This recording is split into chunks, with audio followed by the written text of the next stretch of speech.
Disability History Panel 22, 2001 through 2005, seeking full participation. Realizing the promise of integration, productivity, independence, and quality of life choices.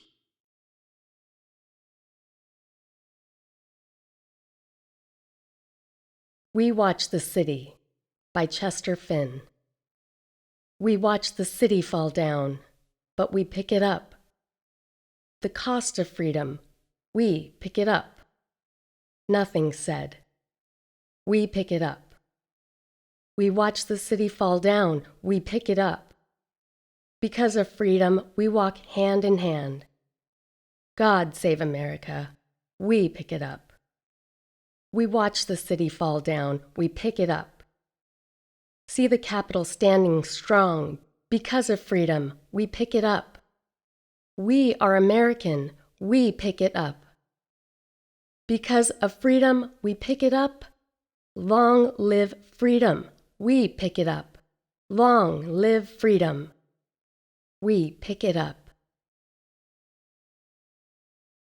September 11th, 2001, began as a beautiful day. In the aftermath of the terrorist attacks, nearly 3,000 people were killed, thousands more injured.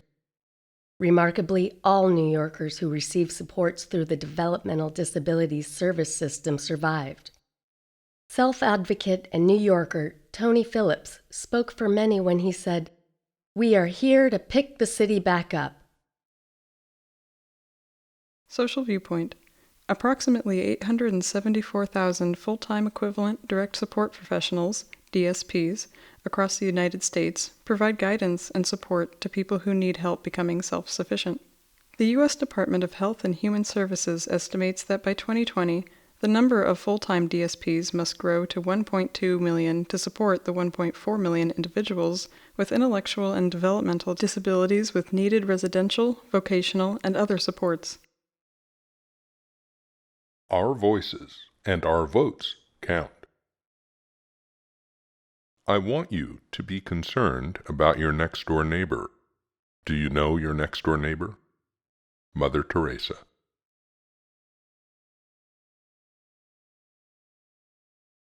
People with disabilities assert their rights to freedom of religious and spiritual expression.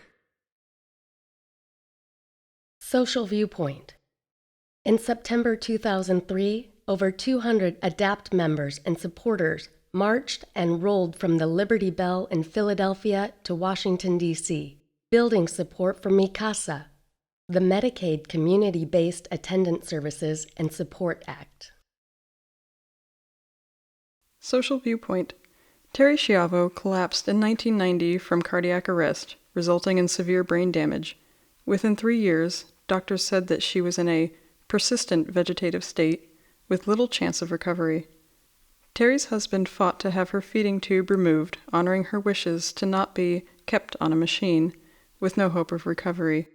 Terry's family and many supporters from the disability community challenged this position and fought for years to keep Terry alive. After 14 court appeals and many motions, petitions, and court hearings, her feeding tube was removed in March 2005. She died 13 days later. This online newsletter, written and published by self-advocates, reaches thousands of people through the Internet.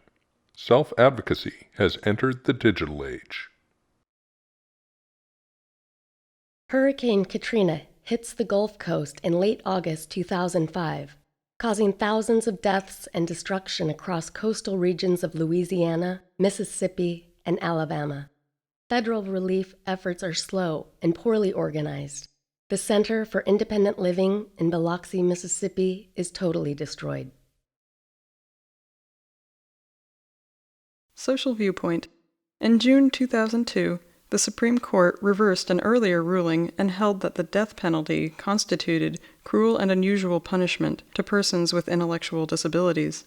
Still, people with intellectual disabilities are at a higher risk of wrongful convictions and death sentences, often because they want to please the authorities by confessing falsely, or because of stigma, they do not want to disclose their disability. In the case of Johnny Lee Wilson, Johnny was trying to please the police officers by telling them what he thought they wanted to hear. That is, he confessed.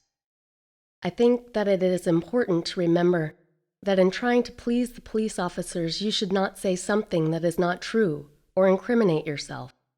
Incriminate means saying something that would make you guilty of a crime.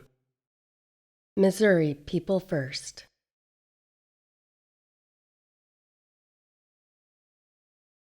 The powerful play goes on, and you may contribute a verse. What will your verse be? Author unknown.